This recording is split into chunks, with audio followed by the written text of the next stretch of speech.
My name is Addison George, and I'm going to be exploring the economy of Macronesia today as your economic advisor. So, first, we're going to jump into the state of our economy right now. Our GDP is currently -1, and this is basically a negative growth rate, meaning that the value of goods and services in the country has shrunk.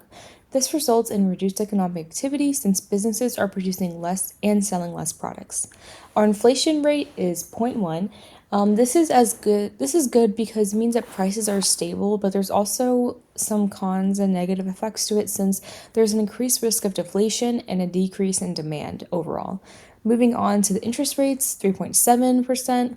Borrowing This means borrowing is a little bit more expensive for banks and businesses, and usually when interest rates are higher, businesses are not going to want to spend more. They're going to want to pull back and they're going to actually want to save so that they're making the most money that they can and they're not wasting any money on the interest rates.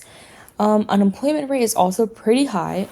It seems to root from the fact that companies might have stopped hiring, so people aren't able to actually find jobs. And this unemployment rate is a little concerning because it is higher than the natural rate of unemployment, which is 4 to 5%.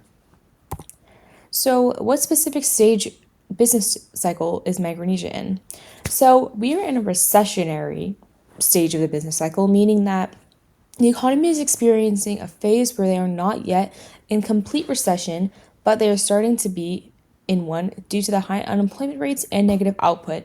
So we have not officially been in a recession yet, meaning that we're starting to show the signs of being in a recession, such as our really high unemployment rates and our negative output, and just all of the things that are making us start to move into it, but we aren't into it yet. So, an example of our economy right now in the aggregate supply and aggregate demand graph is right here on the right. It shows how we are in a recessionary because the graph has shifted leftward, and that means that there is less demand and supply in the economy. So this is the recessionary gap. For the Phillips curve is another example. This graph illustrates the inverse relationship between the inflation and unemployment rate. During a recession, which is what the graph on the right is illustrating, both unemployment rate and inflation levels can rise. And this is a rightward shift along the curve. Remember that for Phillips curve, we don't move up or down as in leftward and rightward shift is we just move along the line. So this represents a recession and how there are higher unemployment rates throughout our entire economy. And then last graph is the money market, and this graph represents the supply and demand for money and overall just the amount of money that we have in the economy right now. This graph shows a recession as well because our country is starting to move into recession, and this potentially leads to lower interest rates. In this graph, there is a leftward shift of the money supply, meaning there is a decrease in the money supply, and this overall, the leftward shift shows that.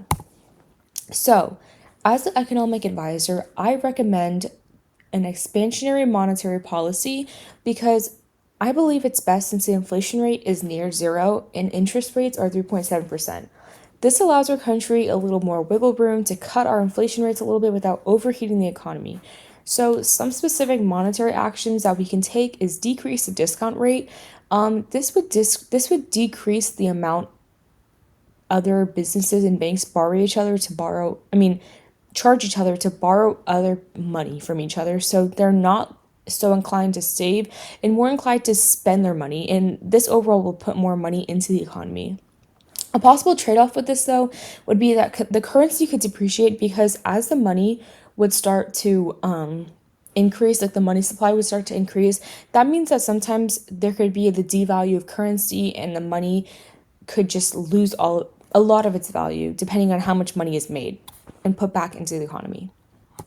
So, using the money market graph is a great way to explain this because that is the money supply, and the more money we put into it, into the economy, and that rightward shift that we see right there, we can see the devalue of currency. So, here on the graph, whenever we use the expansionary monetary policy, it causes an increase or a rightward shift, and since the quantity of money will also increase, it will encourage borrowing, investing, and consumption. For this situation specifically, the money market graph presented the best option as it shows directly how the central bank can control the money supply to aim these specific issues like the inflation rate. So, a reflection as I close out my analysis of the country of Macronesia and being their advisor, there are some things that I did find challenging, such as deciding what specific policy I wanted to enforce and what was best for my specific economic situation. Since the interest rates and the inflation rates were they kind of contradicted themselves, in my opinion. It was hard to see what specifically I could do, but it definitely was a challenge that I was able to overcome. But it also did help me to better understand this project as a whole and just macroeconomics as a whole.